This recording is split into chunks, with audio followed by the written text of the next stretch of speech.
अस्सलाम वालेकुम dear friends, welcome to the channel जो कि है एपिसोडिक नॉवल स्टोरीज। चाहूँगा मैं तुझे हरदम, तू जिंदगी है मेरी। इसको लिखा है रीत शाह ने और उसके किस्त नंबर है 6। आज हुरैन और सारिम का निकाह था। ब्यूटिशियन हुरैन को तैयार कर रही थी। हानी इसके साथ इसी कमरे में थी, जबकि फैमिली के अलावा उन्होंने ज़्यादा लोग इनवाइट नहीं किए थे। अभी फुप्पो की फैमिली वाले निकाह की रस्म अदा करने नहीं आए थे, इसीलिए वो लोग आराम से तैयार हो रहे थे। आपो, मेरा हेयर स्टाइल अभी तक नहीं बना। ब्यूटिशियन हुरैन को तैयार कर रही थी जब वो आकर उसके सामने खड़ी हो गई। पहले आप प्लीज़ इसको तैयार कर लीजिए, हुरैन ने ब्यूटिशियन से कहा। लेकिन मैम, निकाह तो आपका है, पहले आपको तैयार कर लूँ। इन्हें मैं बाद में कर लूँगी, इनका सिर्फ हेयर स्टाइल ही रहता है, ब्यूटिशियन ने मुस्कुराते हुए कहा, जिस पर हानी ने मुंह फुला लिया। तो आपको तो मैं यही रूम में बैठेंगी ना, बाहर तो मैं जाऊँगी ना। हानी ने ब्यूटिशियन को पहले तैयार होने का रीज़न दिया। मैंने बाहर जाकर पप्पो से मिलना है, सारिम भाई को देखना है। सारिम भाई को देख कर आऊँगी तो बताऊँगी ना कि वो कैसे लग रहे हैं। ये तो खुद नहीं जा सकती ना बाहर आ सकती हैं ना। आप भी, आपने खुद ही तो रात को कहा था कि इनकी तस्वीर बनाकर आपको दिखाऊं। हानी ने ब्यूटिशियन के सामने इसका कोई राज न रखा, जिस पर ब्यूटिशियन मुस्कुराते हुए आगे पीछे देखने लगी। आप प्लीज़ पहले से तैयार कर दीजिए। हूर ने हानी का मुंह बंद करवाने के लिए ब्यूटिशियन की मिन्नत की, जिस पर ब्यूटिशियन फ़ौरन मान गई। जी मैम, आए, और इसे तैयार करने लगी। हादी हानी को देखने के लिए बेकरार था और घर के हर कोने में ढूंढ चुका था, लेकिन वो कहीं न मिली। अब इसकी बेचैनी बढ़ने लगी थी, न जाने वो कैसी लग रही होगी। इसका फ़ोन भी मुसलसल बज रहा था। ये पता नहीं कौन बार बार फ़ोन कर रहा है। सॉरी डियर कज़न, इस वक्त मैं तुम्हें टाइम नहीं दे सकता। ये कहकर उसने फ़ोन पर आने वाली कॉल काटी और वापस जेब में रखा। ब्लैक शलवार और कुर्ता पहने हुए अपनी डैशिंग पर्सनैलिटी के साथ वो निकाह में मौजूदा लड़की का दिल धड़कने के लिए काफ़ी था, लेकिन फ़िलहाल इसे उससे मिला था जो इसका दिल धड़कने की वजह बनी हुई थी। वो इसे ढूंढ रहा था और उसका फ़ोन फिर से बजने लगा था और उसे समझ नहीं आ रही थी, लेकिन अब उसे समझ आ चुका था कि हुमा तब तक फ़ोन करना नहीं छोड़ेगी जब तक उसकी बातें सुन न ले। सो मजबूर होकर फ़ोन उठाया। जल्दी जल्दी बोलो, क्या बात करनी है? इस वक्त बहुत ज़रूरी काम कर रहा हूँ। क्या कर रही हो तुम? इसकी जल्दबाजी देखकर हुमा बोली। यार वो उसे छोड़ो, जो काम है वो बताओ। इस वक्त वो हुमा से लंबी बात करने के बिल्कुल मूड में था। वापस कब आ रहे हो तुम? हुमा के लहजे में कुछ ऐसा था जो हादी को अजीब लगा था। वो हादी को हमेशा से इम्प्रेस करने की कोशिश करती रहती थी, लेकिन हादी इसे कोई अहमियत न देता था।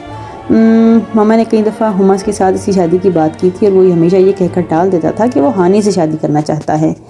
हुमा, मैं कल तक वापस आ जाऊंगा, फिर तुमसे मुलाकात होगी। फ़िलहाल मैं हानी को ढूंढ रहा हूँ। वो खुद भी नहीं चाहता था कि हुमा इसे लेकर कुछ उल्टा सीधा सोचे, बस इसीलिए हानी का नाम लिया था। तुम क्यों ढूंढ रहे हो ऐसे? हुमा के अंदर कुछ टूटा था। यार, एक हस्बैंड अपनी वाइफ को क्यों ढूंढता है? ठीक है, मैं तुमसे बाद में बात करूंगा। ये कहकर उसने फ़ोन काट डाला। ना जाने ये लड़की कहाँ है, अभी तक सामने नहीं आई। इसे इस तरह चोर नज़रों से हर कमरा चेक करके बाबा साहब देख चुके थे। क्या बात है हादी बेटा, तुम कुछ ढूंढ रहे हो? उन्होंने पूछा। बाबा साहब, मैं क्या ढूंढ सकता हूँ, आपकी लाडली पोती को ढूंढ रहा हूँ। बाबा साहब को उम्मीद न थी कि हादी इस तरह बेबाक जवाब देगा। फिर खुद ही सोचने लगे, वो कौन सा कुछ चोरी कर रहा है? अपनी बीवी के बारे में ही तो पूछ रहा है। हूर के साथ होगी। बाबा साहब ने इसकी मुश्किल आसान करने की कोशिश की। सारा घर ढूंढ लिया, बस हूर का कमरा नहीं देखा। मैं थोड़ी देर में आपको ज्वाइन करता हूँ। ये कहकर वो कमरे की तरफ चल दिया। उनके कमरे में दाखिल हुआ तो एक लड़की हूर को तैयार कर रही थी, जबकि हानी मुकम्मल तैयार थी, लुकिंग ब्यूटीफुल। उसने हूर को देखते हुए कहा, रहने दो मिस्टर, तुम जिसकी तारीफ़ करने आए हो उसकी करो। हूर ने लगी लिपटी रखे बगैर कहा, सॉरी डियर कज़न, मैं तुम्हारी तारीफ़ करने आया हूँ। उसको तारीफ़ की ज़रूरत नहीं है, वो हर हाल में दिल में उतरती है। जबकि हानी से बिल्कुल इग्नोर करने की कोशिश कर रही थी। वो दूसरी तरफ मोड़े बेकार में दुपट्टा सुलझाने की कोशिश कर रही थी। हादी का दिल चाहा कि खींच के से सीधा करे और देखें कि वो कैसी लग रही है, लेकिन इस वक्त अनजान लड़की इस कमरे में थी, वो जो अजीब नज़रों से हादी को देखे जा रही थी। माशाल्लाह, क्या रोमांटिक अंदाज़ है, लेकिन यहाँ पर तो कोई आपको रोमांटिक नहीं मानता। हूर ने हानी पर चोट की। क्या मतलब, कोई रोमांटिक नहीं मानता? हादी सच में नहीं समझा था। आपो, मैं तैयार होगी, मैं बाहर जा रही हूँ। एक झटके से मुड़ी तो हादी ने टकराते टकराते बची और बिल्कुल उसके सामने खड़ा था और हादी जैसे उसकी हुस्न में कहीं खोए जा रहा था। तभी अचानक लाइट बंद होगी। अरे ये क्या हो गया? अचानक लाइट कैसे ऑफ हो गई? हूर बोली। डोंट वरी, कुछ नहीं हुआ, अभी ऑन हो जाएगी।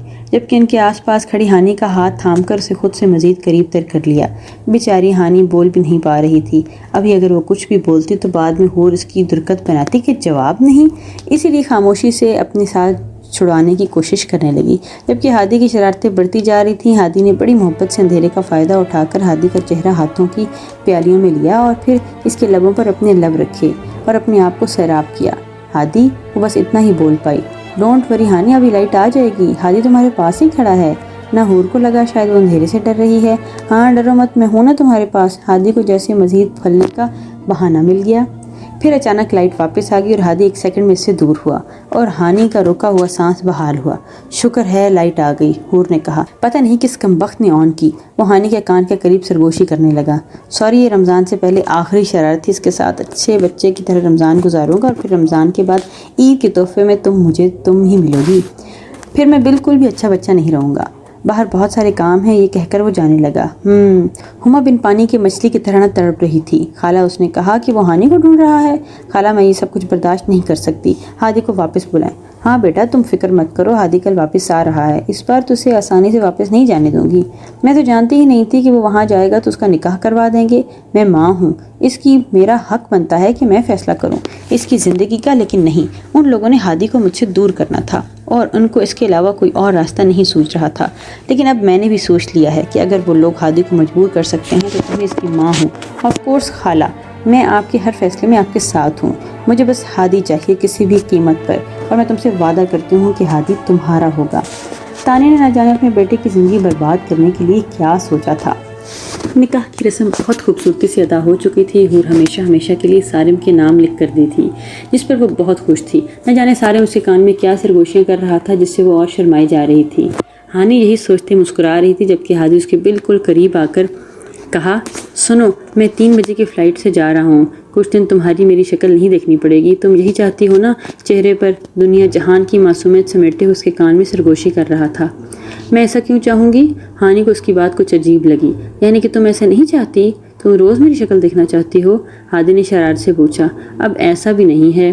ہانی اس کی شرارت سمجھ گئی تھی۔ یار تھوڑی دیر کے لیے تو خوش فہمی پالنے دو کہ تم بھی مجھے چاہنے لگی ہو۔ ہادی کی بات پر ہانی کا دل ایک الگ ترنگ میں دھڑکا۔ خیر چھوڑو، یہ تمہارے لیے لایا ہوں۔ ہادی نے ایک ڈبہ اس کی طرف بڑھایا۔ اس میں کیا ہے؟ تمہارے لیے ایک فون ہے تاکہ روز میری شکل دیکھ سکو۔ میں فون کروں گا، بات کرو گی نا مجھ سے؟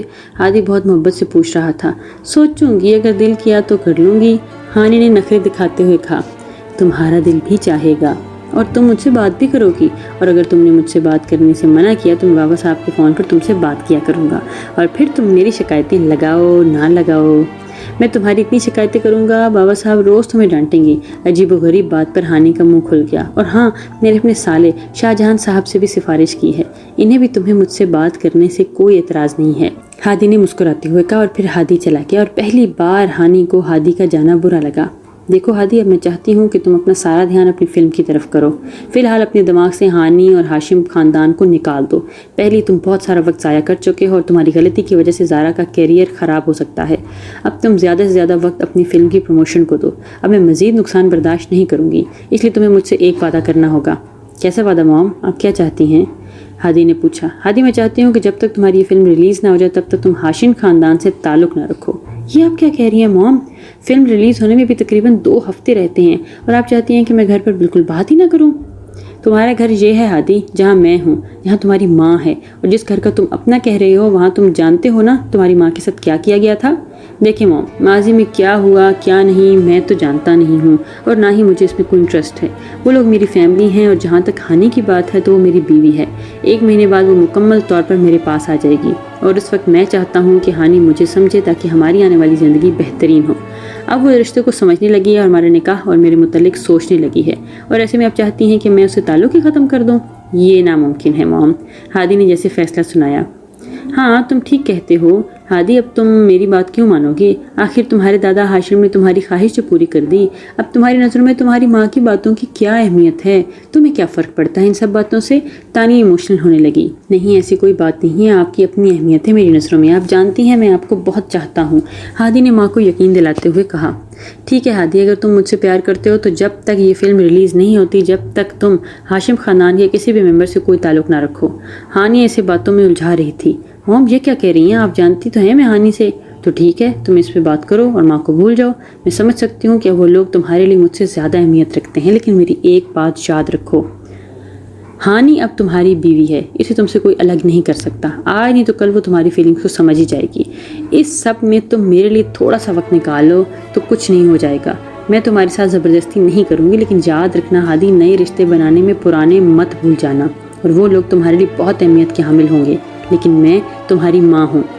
तानी ने आंखों से आंसू साफ करते हुए कहा, I am sorry mom, please आप रोएं मत, आप जो चाहती हैं वही होगा। आपको लगता है कि हाशिम फैमिली की वजह से मैं डिस्टर्ब होता हूँ तो ठीक है, जब तक ये फिल्म रिलीज़ नहीं हो जाती मैं वापस कराची चला जाऊँगा और ना ही घर पर फ़ोन करूँगा। हादी ने माँ को मनाते हुए कहा, थैंक यू सो मच। बातें तानिया ने बेटे को गले लगाते हुए कहा था। हादी को गए बहुत दिन हो गए थे और ना इसने कोई फ़ोन किया था और ना ही इसे वापस आने की कोई खबर दी थी और ना ही हानी के बेचारे फ़ोन पर कोई मैसेज आया था। हादी तो कहते थे कि मुझे फ़ोन करेंगे, लेकिन ना तो कोई फ़ोन किया और ना ही मैसेज, तो फिर ये मोबाइल देकर क्यों गए थे मुझे? खैर, अगर नहीं करते तो ना करें, वैसे भी मुझे क्या पड़ी है, अच्छा ही है ना कि मेरी जान बची हुई है। हानी ने अपनी सोच में झुटलाया, लेकिन अगर फ़ोन नहीं करता तो मुझे फ़ोन देकर क्यों गए थे? वैसे तो लंबी लंबी छोड़ रहे थे, तुम्हें देखूंगा, तुम मुझे देखना, तुम्हें मिस करूंगा, खैर मुझे क्या। हादी के दिए गए फ़ोन पर ना तो हानी को कोई मैसेज आया और ना ही कोई कॉल, क्योंकि ये नंबर सिर्फ हादी के पास था। इसलिए अगर इस फ़ोन पर कोई मैसेज या कॉल आती तो वो सिर्फ और सिर्फ हादी की होती। हानी बेचारी 7 दिन से मुसलसल हादी के फ़ोन का इंतज़ार कर रही थी, इसलिए अपनी फीलिंग्स को समझना मुश्किल था। इसे हादी का इंतज़ार क्यों था वो ये खुद भी नहीं जानती थी। रमज़ान शुरू हो चुका था और वो बाबा साहब से क्या हुआ वादा भूल चुका था। इसने बाबा साहब से वादा किया था कि वो रमज़ान बाबा साहब के साथ गुजारेगा, लेकिन अब कई दिन से उसकी कोई खबर ना थी। अब बाबा साहब ने न जाने कितने दिनों से हादी के फ़ोन पर कॉल कर रहे थे, लेकिन वो हर वक्त बंद रहता था। आए दिन टीवी पर उसे देखकर बाबा साहब को बहुत गुस्सा आ रहा था। बाबा साहब के इकलौते पोते ने पहली दफ़ा उनसे वादा खिलाफी की थी, जिसकी वजह से अब उनका नाराज़ होना तो बनता ही था।